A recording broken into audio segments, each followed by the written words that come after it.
All right, San Antonio, it is great to be here in the Alamos. Stay on my know that I can't shoot it on. Should be big. I put that in the pen like a beer. Drink that sleep spot so like a cheater. Never spent whole days since 2 hours leave. I never sat on my I was Steve. Still help all of my I got it. Don't stop spinning in the house. You can't get over to you gotta go. Bro, man, down me locked in the jack. Now popping up because I got it. I ain't gonna lie about all that.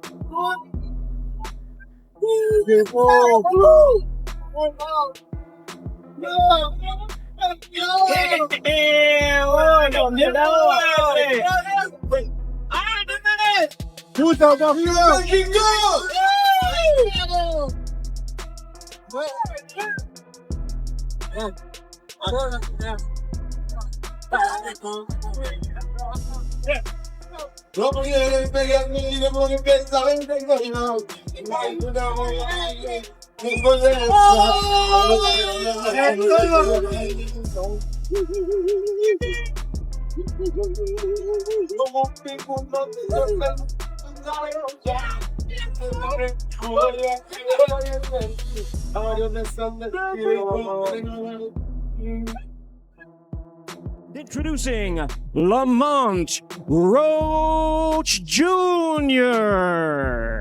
You won't believe what just happened in San Antonio. Isaac Pitbull Cruz and Lamont Roach Jr. just delivered one of the most intense, high-stakes style clashes of the entire year. And the crazy part? This wasn't just another title fight. This was personal. This was legacy on the line. Two men from completely different worlds collided at 140 pounds in a matchup many believed would be one-sided. On one side, a non-stop wrecking machine, Isaac Cruz, a pressure fighter who swings like he's trying to break steel. On the other, Lamont Roach Jr., the quiet, disciplined technician who spends more time helping kids in his community than yelling into a camera. Two fighters with almost nothing in common except one thing: both fought Gervonta Tank Davis. And both walked away believing they should have won. Tonight, they stepped into the ring to settle it in their own way, and trust me, the fight shocked everyone. Let's break it down. Gave Gervonta a lot of trouble because Pitbull Cruz, good chin, throws combinations, volume puncher, pressure. Didn't allow Gervonta to think and set up those bombs, made for an entertaining scrap. So we have a similar situation here. We've got Lamont Roach, who's got that style, counterpuncher from the outside, super sharp. He showed himself even to be sharper than Gervonta. Maybe not as big of a puncher, but definitely aware of what's going on with a guy like Pitbull Cruz coming at him. So really interesting matchup with these two guys. Both have the chops and the abilities to beat the other, but it's really about who's going to be able to dictate the space, the pace, and how this fight is fought.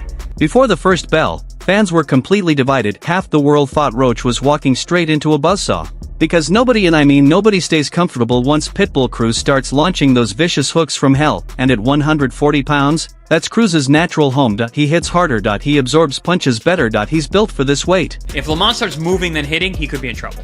We've seen Lamont be handcuffed. When he fought Jamel Herring, he just didn't let his hands go. And he was thinking too much. He was worried about what was coming back his way. And there is a world where I could see that, where I could see Pitbull Cruz putting on so much volume and getting to Roach in a way that he starts to overthink, because he is a cerebral fighter. Every cerebral fighter has that issue. They potentially could overthink in there and just not pull the trigger. So that's always looming, especially when you got a guy like Cruz is going to put so much pressure on you. But I could also see Lamont completely shutting down Cruz and fighting from the outside, disrupting his movement, not letting him get into a rhythm, consistently changing the footwork on him. So I could see how both guys could dominate this fight. But the other half of fans saw something different. They saw a Lamont Roach Jr. who stood in front of Tank Davis for all 12 rounds without backing down. A Roach who could have, and many say should have, walked away a 2-division world champion if the rules were applied correctly. You remember that moment when Tank took a knee, Roach landed a clean shot, the ref never called it a knockdown. That one mistake changed the entire fight.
Roach walked into this Cruz matchup with something Pitbull hasn't faced in a long time: real momentum and real confidence.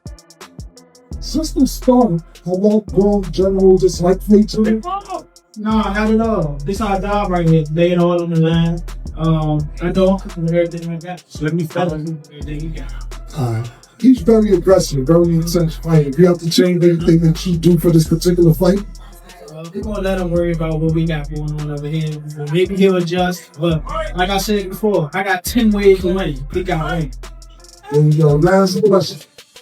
You told me the other day, child, leaving things in the judge's hands. Is this going to be a knockout for you this Saturday? Well, I would say, if he dies, he dies. There you go. Lamont Roach, 7-6 the ball, baby. We done. And here's the thing: Roach isn't a trash talker. He's not Ryan Garcia saying wild things online. He's not Jake Paul hyping beef for views. Roach is the guy spending his free time mentoring kids in DC, teaching free boxing classes, and helping at-risk youth stay off the streets. He's the good guy in a sport that loves rewarding villains. But good guys don't win in boxing, unless they're truly great. Tonight, Roach had to prove he belongs in that category.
So now the big question: what did you think? Did Cruz do enough to win? Did Roach outbox him? Do we need a rematch? And who should Pitbull Cruz fight next at 140? Drop your thoughts in the comments. I want to see where the fans stand. Make sure to like, subscribe, and hit that bell so you don't miss the next breakdown.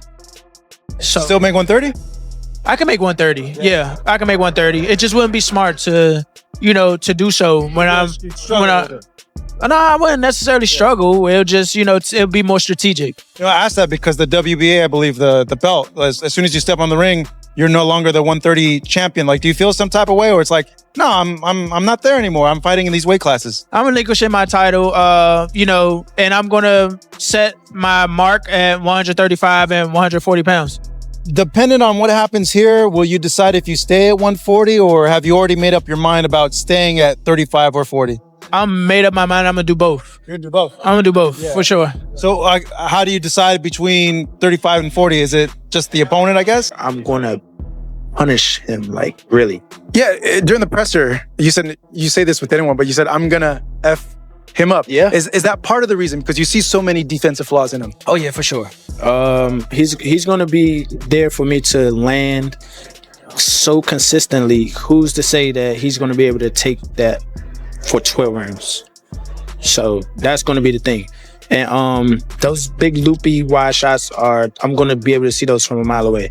So if they don't work on something else, I promise you, or if he's just tough as nails, he's like, it's gonna be a brawl, or I'm gonna punish him, really.